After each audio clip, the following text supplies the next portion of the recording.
മദ്യപിച്ച് മാതൃ സഹോദരിയെ ആക്രമിക്കുവാൻ ശ്രമിച്ച സഹോദരനെ ജ്യേഷ്ഠൻ വെട്ടിക്കൊന്നു.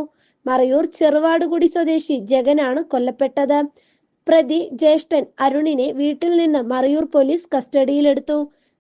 രാത്രി 7:45 സംഭവം നടന്നത്. രണ്ടുപേരുടെയും അച്ഛൻ പഴനിസ്വാമിയും അമ്മ ലീലയും മരിച്ചു. മാതൃ സഹോദരി ബാലാമണിയുടെ കൂടെയാണ് ഇരുവരും താമസിച്ചു വരുന്നത്.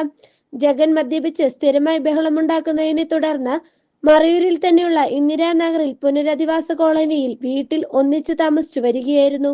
ചൊവ്വാഴ്ച രാത്രി ജഗൻ ബാലാമണിയെ വാക്കത്തി എടുത്ത് ആക്രമിക്കുവാൻ ശ്രമിക്കവെയാണ് അരുൺ വാക്കത്തി ഉപയോഗിച്ച് ജഗനെ വെട്ടിയത്. തലയ്ക്കാണ് വെട്ടേറ്റത്.